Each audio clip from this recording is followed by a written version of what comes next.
David avait achevé de parler à sœur Lule, et dès lors l'âme de Jonathan fut attachée à l'âme de David, et Jonathan l'aimait comme son âme. Ce même jour, Saoul retint David et ne le laissa pas retourner dans la maison de son père.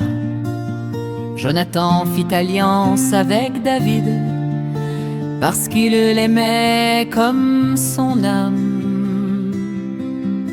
Il ôta le manteau qu'il portait pour le donner à David, et il lui donna ses vêtements, même son épée, son arc et sa ceinture.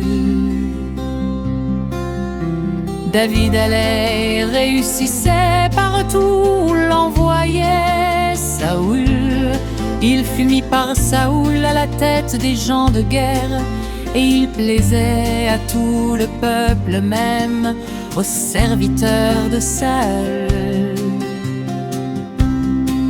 Comme il renaît lors du retour de David, après qu'il eut tué le Philistin, les femmes sortirent de toutes les villes d'Israël au-devant du roi Saoul, en chantant et en dansant au son des tambourins et des triangles, et en poussant des cris de joie.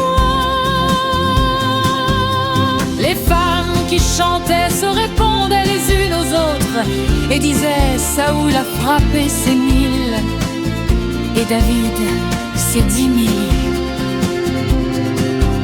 Saoul fut très irrité, et cela lui déplut. Il dit: on en donne 10 000 à David, et c'est à moi que l'on donne les 1000. Il ne lui manque plus que la royauté. Et Saoul regarda David d'un mauvais œil à partir de ce jour et dans la suite. Le lendemain, le mauvais esprit de Dieu saisit Saoul, qui eut des transports au milieu de la maison. David jouait comme les autres jours, et Saoul avait sa lance à la main. Saoul leva sa lance, disant en lui-même: je frapperai David contre la paroi. Mais David se détourna de lui 2 fois. Saoul craignait la présence de David, parce que l'Éternel était avec David et s'était retiré de lui. Il l'éloigna de sa personne et il l'établit chef de 1000 hommes.